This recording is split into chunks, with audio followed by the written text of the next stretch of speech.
Friends, welcome to my channel solution. आज हम start करेंगे बी फार्मेसी के सब्जेक्ट फार्मास्यूटिक्स के मॉड्यूल 2 के one of the important topic जिसका नाम है एलिगेशन मेथड। एलिगेशन मेथड से बहुत सारे क्वेश्चंस एग्जाम में आते हैं, तो इसे समझना बहुत ज़्यादा ज़रूरी है। एलिगेशन मेथड एक बहुत ही इंपॉर्टेंट टॉपिक है। अगर आप फार्मेसी फील्ड से हैं तो आपको ऑब्वियसली इस मेथड से कैलकुलेशन करना आना चाहिए, क्योंकि ये फार्मास्यूटिकल कैलकुलेशन का एक पार्ट है और इससे एग्जाम्स में क्वेश्चंस पूछे ही जाते हैं। So let's start. So moving with the definition, when the calculation involves mixing of two similar preparations of different strengths to produce a preparation of intermediate strength, the alligation method is used. मतलब definition से आपको क्या समझ में आ रहा है कि दो similar preparation अगर different strength की है तो हम उसको एक intermediate strength में लेके आते हैं और इस method को हम कहते हैं alligation method।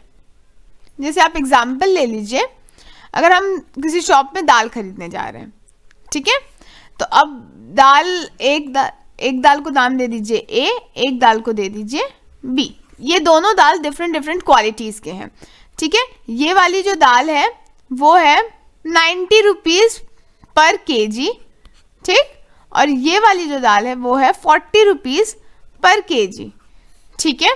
बट आप एक ऐसी दाल बना रहे हैं सी जो 50 पर केजी, 50 रुपीज़ पर केजी है, ठीक है। तो आप इसको कैसे बनाएंगे 90 का कुछ हिस्सा लेंगे और 40 का कुछ हिस्सा लेंगे, ठीक है, कि वो 50 रुपीज़ तक की बैलेंस हो जाए। अगर आप ज़्यादा क्वांटिटी 90 का ले लोगे तो फिर ये तो आपको 50 नहीं पड़ेगा, आपको ज़्यादा पड़ जाएगा, और या फिर ज़्यादा अगर 40 ले लोगे तो ये लो क्वालिटी हो जाएगी। तो आपको कुछ इस तरह से इसको बैलेंस करना है कि आपकी 50 रुपीज़ पर केजी आपको दाल पड़े। समझ आया मैं क्या बोल रही हूँ? इस टाइप के क्वेश्चंस में आपको एक चीज़ और ध्यान रखना पड़ेगा कि जैसे ए कंसंट्रेशन है, ठीक है, अगर जैसे आप 90 रुपीज़ पर केजी ले रहे हैं तो इसका कंसंट्रेशन हाई रहेगा, ठीक है, और बी है इसमें कंसंट्रेशन लो रहेगा। यानी कि कोई भी एक का जो सिमिलर प्रोडक्ट्स हैं उसमें एक का कंसंट्रेशन हाई रहेगा और एक का कंसंट्रेशन लो रहेगा, तभी तो आप बीच का इंटरमीडिएट प्रोडक्ट निकाल पाएंगे। जैसे इसमें 90 पर केजी था, 90 रुपीज़ पर केजी था, और इसमें 40 रुपीज़ पर केजी था, तो आपने 50 रुपीज़ पर केजी निकाला, तो ये हो गया हाई कंसंट्रेशन, ये हो गया लो कंसंट्रेशन, और ये हो गया आपका इंटरमीडिएट कंसंट्रेशन, ठीक है। कोई भी क्वेश्चंस में आपको एक हाई दिया रहेगा, एक लो दिया रहेगा, और आपको बीच का निकालना रहेगा, ठीक है, क्लियर। जैसे हम लोग एग्जाम्पल बताते हैं, जैसे ड्राई फ्रूट्स आप लेने गए तो काजू लेने गए, ठीक है, किशमिश लेने गए, बादाम लेने गए। आपको अगर घर पे बनाना है खीर तो आपने ये 3 चीज़ों ली जिसके प्राइस हैं 200 पर केजी, ठीक है, 250 रुपीज़ पर केजी और 350 रुपीज़ पर केजी, ठीक है। तो आप शॉपकीपर को बोल देते हैं ना कि आप एक काम कीजिए कि आप 250 रुपीज़ का आप ये तीनों चीज़ मुझे दे दीजिए मिला के। तो आप ये कैसे मिलवाते हैं? Through alligation method. जो इसमें कैलकुलेशन होती है वो होती है थ्रू एलिगेशन मेथड, ठीक है। मतलब दो सिमिलर कंसंट्रेशन जो कि डिफरेंट स्ट्रेंथ की है उससे हम प्रोड्यूस करते हैं एक इंटरमीडिएट स्ट्रेंथ, और ये जो प्रोड्यूस होता है ये किससे होता है? एलिगेशन मेथड से प्रोड्यूस होता है, क्लियर। अब इसी को एक फॉर्मूले से हम देखते हैं, इसका फॉर्मूला क्या होता है। सबसे पहले एक काम कीजिए, जो हायर कंसंट्रेशन, या बोलो चाहे तो बोलो आप इसको स्ट्रॉन्गर कंसंट्रेशन, आप बुक में भी देखेंगे अलग अलग बुक में अलग अलग रहता है, ठीक है, स्ट्रॉन्गर कंसंट्रेशन, या आप इसको बोलो हाई कंसंट्रेशन, ठीक है, और एक होगा आपका वीकर कंसंट्रेशन, ठीक है, या फिर आप बोलो इसको लो कंसंट्रेशन, ठीक है, और बीच में आपका होगा रिक्वायर्ड कंसंट्रेशन, जो आपको रिक्वायर्ड है, ठीक है। जैसे मैंने आपको यहां पे बताया था, क्या था यहाँ पे? हाई कंसंट्रेशन हो गया आपका 90, लो कंसंट्रेशन हो गया आपका 40, और आपको रिक्वायर्ड कितना है? 50 रुपीज़ पर केजी, ठीक है। तो ये आपका इंटरमीडिएट हो गया। अब आप इस चीज में एक डायगोनल रिलेशनशिप बनाएंगे। कैसे हम इसको डायगोनल रिलेशनशिप बनाएंगे? आपको कोई भी वैल्यू यहाँ पे प्लस में चाहिए, ठीक है, आप माइनस नहीं कर सकते। तो ये तो पता है ना कि स्ट्रॉन्गर कंसंट्रेशन कभी भी रिक्वायर्ड कंसंट्रेशन से ज्यादा होगा। तो अगर आप इसके बीच में अगर आप रिलेशन बनाए तो आप कैसे बनाएंगे कि जो आपका हाई कंसंट्रेशन है, ठीक है, उससे आप माइनस कर दीजिए आपका रिक्वायर्ड कंसंट्रेशन, तो आपकी वैल्यू प्लस में आएगी। आपको प्लस में ही चाहिए वैल्यू, ठीक है। और जो आपका वीकर कंसंट्रेशन है और रिक्वायर्ड कंसंट्रेशन में कौन सा हाई होगा? इसमें अगर आप डायगोनल रिलेशनशिप बनाएंगे और आपको आंसर प्लस में चाहिए तो आप क्या करेंगे? ऑब्वियस सी बात है, जो रिक्वायर्ड कंसंट्रेशन है वो हाई होगा, तो आप इसको पहले लिख दीजिए, required concentration minus low concentration, तो आपका आंसर प्लस में आ जाएगा, ठीक है। तो ये हो गया इसका एक फॉर्मूला कि एक साइड में लिखेंगे आप स्ट्रॉन्गर परसेंटेज, एक में लिखेंगे आप वीकर परसेंटेज, ठीक है, और बीच में आप लिखेंगे रिक्वायर्ड कंसंट्रेशन।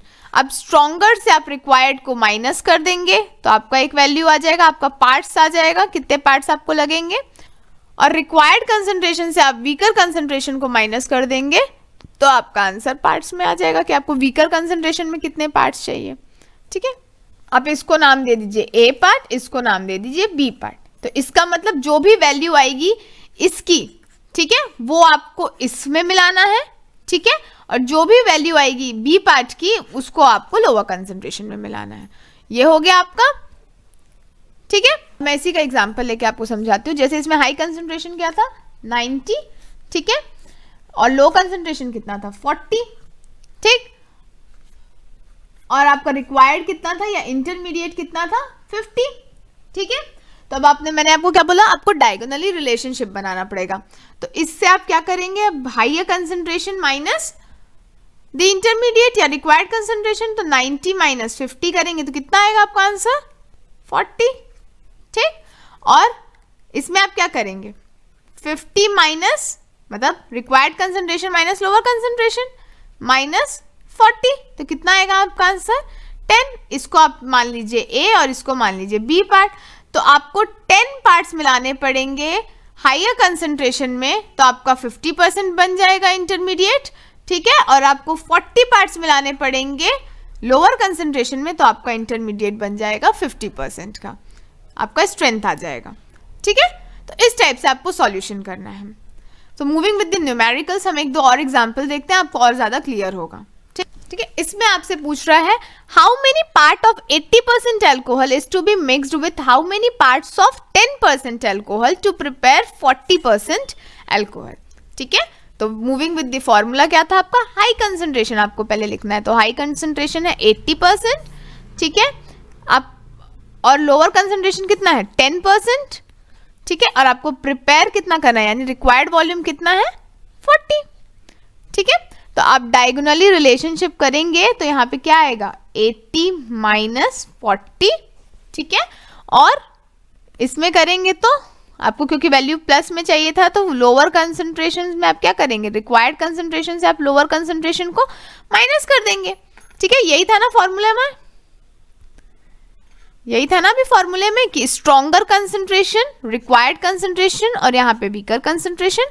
जब आप उसको डायगोनली लिखते हैं तो stronger concentration minus required concentration कर देंगे, ठीक है, और required concentration minus lower concentration कर देंगे तो आपके इंटरमीडिएट स्ट्रेंथ आ जाएगा, ठीक है। फिर अब यहाँ पे क्या आएगा 30 पार्ट्स, ठीक है, ये पार्ट्स हैं, और यहाँ कितना आएगा 40 पार्ट्स। अब इसका क्या मतलब है, आपको 80% अल्कोहल में आपको 30 पार्ट्स मिलाना है अल्कोहल का, ठीक है, और 10% में यानी लोअर कंसंट्रेशन जो आपका 10% है उसमें आपको 40 पार्ट्स मिलाना है, ठीक है। ये हुआ पार्ट्स की बात, ठीक है, ये इजी था, ये हुआ पार्ट्स की बात। अब इसी में अगर आपको वॉल्यूम दे दिया हो तो वो एक स्टेप आगे हो जाता है। अब इसके आगे हम इसको कैसे सॉल्व करते हैं उससे भी बहुत क्वेश्चंस आते हैं, वो हम देखते हैं, ठीक है। ये चीज क्लियर हुआ कि आपने 30 पार्ट्स क्यों लिया, 40 पार्ट्स क्यों लिया 80% और 10% के लिए, क्योंकि हमने इसे डायगोनली रिलेशनशिप से इसे कैलकुलेट किया, ठीक है, क्लियर है। चलिए आगे बढ़ते हैं।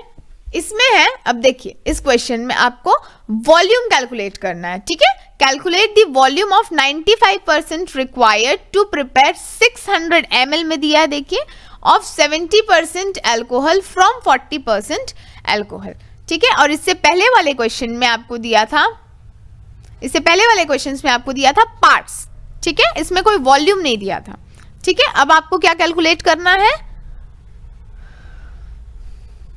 इस क्वेश्चन में आपको वॉल्यूम कैलकुलेट करना है। तो इसके लिए अब कैसे है देखिए आप, ठीक है। अब सबसे पहले आप स्ट्रेंथ कैलकुलेट कीजिए। तो अब हाईएस्ट स्ट्रेंथ क्या हुआ 95, तो आपने सबसे पहले लिख दिया 95%, ठीक है। लोअर स्ट्रेंथ कितना हुआ आपका 40%, ठीक है, तो आपने लोअर स्ट्रेंथ लिख दिया। और इंटरमीडिएट आपका कितना है अल्कोहल का 70%, तो आपने यहाँ पे 70% लिख दिया, ठीक है। अब सेम डायगोनली रिलेशनशिप हम करेंगे, तो फिर 95 माइनस 70, ठीक, और यहाँ पे प्लस में चाहिए तो फिर रिक्वायर्ड कंसंट्रेशन यानी 70 माइनस लोअर कंसंट्रेशन यानी 40, ठीक। तो आपका आंसर कितना आ जाएगा, 70 माइनस 40 करेंगे तो 30 और 95 माइनस 70 करेंगे तो 25, ठीक है। ये आया आपका पार्ट्स में, ठीक है। अगर आपसे पार्ट्स में क्वेश्चन पूछा जाता तो आप लिख देते कि 95% के लिए आप 30 पार्ट्स डिसॉल्व करेंगे और 40% अल्कोहल के लिए आप 25 पार्ट्स डिसॉल्व करेंगे। बट आपसे क्वेश्चन पूछा गया है ml के लिए, मतलब आपको वॉल्यूम निकालना है, ठीक है। तो इसके लिए एक फॉर्मूला है, वो है volume into parts divided by the total part, ठीक है। ये फॉर्मूला है। हायर कंसंट्रेशन के लिए पहले निकाल दीजिए वॉल्यूम कितना है 600 ml, तो 600 ml लिख लिए। 95% के लिए कितना पार्ट्स चाहिए आपको 30 पार्ट्स, तो आपने इंटू 30 कर दिया, डिवाइडेड बाय टोटल पार्ट बोल रहा है, टोटल कितने पार्ट्स हैं, तो 30 प्लस 25, टोटल आपको कितने पार्ट्स रिक्वायर्ड हो रहे हैं 30 प्लस 25 55 पार्ट्स, तो आपने यहाँ पे 55 लिख दिया, ठीक है। अब आप इसका कैलकुलेशन करेंगे तो आपका आंसर आ जाएगा 327, ठीक है। फिर वैसे ही ये किसके लिए आया आपका 95% के लिए, ठीक है। फिर वैसे ही आप करेंगे 40% के लिए, तो 40% के लिए वॉल्यूम तो सेम है 600 इंटू पार्ट्स कितने हैं 25 पार्ट्स, तो यहाँ पे आप 25 कर दिए, डिवाइडेड बाय टोटल पार्ट्स कितना है, तो सेम 30 प्लस 25, टोटल पार्ट्स कितने रिक्वायर्ड है 55, तो आपका आंसर आएगा 273, ठीक है। तो अब आप जब देखेंगे कि जब हम दोनों इन दोनों को प्लस करेंगे 327 प्लस 273, तो आपका स्ट्रेंथ आ जाएगा 600 ml का, ठीक है। आप चेक भी कर सकते हैं इस तरह से। इसका मतलब क्या हुआ, आपको 95% के लिए 327 ml अल्कोहल चाहिए और 40% के लिए आपको 273 ml अल्कोहल को जब हम मिक्स करेंगे तो हमारा 70% का अल्कोहल बन जाएगा। इसका मतलब हुआ हम 95% अल्कोहल में से 327 ml मिक्स करेंगे और 40% अल्कोहल में हम 273 ml मिक्स करेंगे, तो हमारा 70% अल्कोहल प्रिपेयर हो जाएगा, 70% स्ट्रेंथ वाला अल्कोहल आपका प्रिपेयर हो जाएगा। क्लियर हुआ, कर लेंगे ऐसे क्वेश्चंस आप, ठीक है। मतलब ये यही बता रहा है कि आप कैसे इसको मिक्स करेंगे, तो आपका मतलब 95% और 40% को आप कैसे मिक्स करेंगे इस स्ट्रेंथ के अल्कोहल को कि आपका 70% स्ट्रेंथ वाला अल्कोहल बन जाए, ठीक। अब एक और क्वेश्चन है, इसमें बहुत सारे वॉल्यूम दे दिए हैं, ठीक है। तो इस टाइप के क्वेश्चंस को आप कैसे सॉल्व करेंगे ये हम देखते हैं, ठीक। इसमें आप थोड़ा सा आप कंफ्यूज हो जाएंगे क्योंकि देखिए इसमें इतनी सारी स्ट्रेंथ भी दी हुई है और इसमें से आपको ml में भी मतलब वॉल्यूम भी आपको कैलकुलेट करना है, ठीक है। तो ज़्यादा घबराने की बात नहीं है, ये बहुत इजी है, अगर आप इसको इजी वे में लेंगे तो ये बहुत इजी है। तो क्वेश्चन है how much volume of 90%, 80%, 40% and 30% of alcohol is required to prepare 500 ml of 50% alcohol, ठीक है। आपको 500 ml बनाना है 50% एल्कोहल का, ठीक है। आपको 500 ml बनाना है 50% एल्कोहल के लिए, ठीक है। सो तो अब क्या करेंगे, सबसे पहले हायर कंसंट्रेशन, जो फॉर्मूला हायर कंसंट्रेशन को सबसे पहले लिखेंगे और फिर उसके बाद नीचे करते करते लोअर कंसंट्रेशन में लिखेंगे। यहाँ पे अरेंज है, अगर अरेंज नहीं भी होता तो आप सबसे पहले हायर कंसंट्रेशन को ऊपर लिखते जाएंगे और फिर उसके नीचे नीचे उससे लो में करते जाएंगे। ठीक है, तो सब मतलब आपको डिसेंडिंग ऑर्डर में आपको अरेंज करना है। ठीक है, जैसे यहाँ पे 90 हायर है सबसे, फिर उसके बाद 80, फिर उसके बाद 40, फिर उसके बाद 30। ठीक है, रिक्वायर्ड आपका कितना है 50, तो आप 50 को बीच में लिख दीजिए। ठीक है, अब आप डायगोनली रिलेशनशिप बनाइए। ठीक है, तो 90 माइनस 50, ठीक है, तो आपका आएगा 40 पार्ट्स। ठीक है, फिर आपने यहां से लीजिए 50 माइनस 30, तो आपका आएगा 20 पार्ट्स। ठीक है, फिर आप इससे लीजिए ये और ये, तो ये हुआ 80 माइनस 50। ठीक है, तो आपका आएगा 30 पार्ट्स। ठीक है, और 50 माइनस 40, तो आपका आएगा 10 पार्ट्स। ठीक, तो अब इसका क्या मतलब हुआ कि आपको 20 पार्ट्स मिलाना पड़ेगा 90% अल्कोहल के लिए, 10 पार्ट्स मिलाना पड़ेगा आपको 80% अल्कोहल के लिए, 30 पार्ट्स आपको मिलाना पड़ेगा 40% अल्कोहल के लिए, और फिर 40 पार्ट्स आपको मिलाना पड़ेगा 30% अल्कोहल बनाने के लिए। ठीक है, इतना क्लियर हुआ? ये आपको पार्ट्स वाला कैलकुलेशन हो गया इसमें। ठीक है, अब इसमें पूछ रहा है वॉल्यूम। ठीक है, और वॉल्यूम कितना है 500 ml। ठीक है, तो इसके लिए वही सेम फॉर्मूला जो मैंने अभी आपको बताया था, सेम उसी तरीके से आप क्या करेंगे, आपको 500 ml के लिए बनाना है, तो फॉर्मूला क्या था, volume plus part divided by total part. ठीक है, यही था ना। तो अब आप डिफरेंट स्ट्रेंथ का सबका अलग अलग निकाल लेंगे। ठीक है, अगर आप सबसे पहले 90 का कर रहे हैं तो आप सबसे पहले क्या देखेंगे, वॉल्यूम। तो वॉल्यूम कितना है आपका 500 ml, तो आपने 500 इनटू पार्ट्स कितना लग रहा है आपको 90 में, आपने अभी कैलकुलेट किया 20। ठीक है, अब आपका टोटल पार्ट कितना है, तो आप ये सबको कैलकुलेट कर लेंगे। तो 20 प्लस 10 30, 30 प्लस 30 60, 60 प्लस 40 100, तो आपके टोटल पार्ट्स कितने हुए 100 पार्ट्स, तो डिवाइडेड बाय 100 कर देंगे, तो आपका आंसर आ जाएगा 100 ml। ठीक है, फिर वैसे ही हुआ 80% के लिए आप कैलकुलेट करेंगे, तो सेम है, वॉल्यूम कितना है 500 ml इनटू पार्ट्स कितना है 10 डिवाइडेड बाय टोटल पार्ट्स कितने हैं 100। ठीक है, तो इक्वल टू आपका आ जाएगा 50 ml। ठीक है, फिर आप वैसे ही कैलकुलेट करेंगे 40% के लिए। ठीक है, तो 40% के लिए कैसे है, सेम वॉल्यूम है 500 ml, पार्ट्स कितना है 30 और टोटल ml कितना है, यानी टोटल पार्ट कितना है 100 पार्ट्स। ठीक है, तो इसका आंसर आ जाएगा 150 ml। ठीक, फिर वैसी एक और पार्ट है, वो है 30, तो 30 के लिए आप कैसे करेंगे, 30% अल्कोहल के लिए सेम वॉल्यूम 500 है इनटू पार्ट कितना है 40। ठीक है, डिवाइडेड बाय आपका टोटल पार्ट कितना है 100 इज इक्वल टू कितना आ जाएगा 200। ठीक है, अगर आप इसको कैलकुलेट करें तो देखिए 100, ठीक है, प्लस 50 प्लस 150 प्लस 200, तो आपका आ जाएगा 500 ml। ठीक है, 500 ml। इसका मतलब क्या हुआ कि आपको 50% अल्कोहल प्रिपेयर करने के लिए 90% अल्कोहल से 100 ml लेना है, 80% अल्कोहल से 50 ml लेना है, 40% अल्कोहल से 150 ml लेना है और 30% अल्कोहल से 200 ml। ये सबको आप जब एक साथ मिक्स करेंगे तो आपको 500 ml का 50% अल्कोहल के स्ट्रेंथ का आपको मिल जाएगा प्रोडक्ट। ठीक है, तो this was all about the alligation method. I hope आपको ये लेक्चर समझ आया होगा।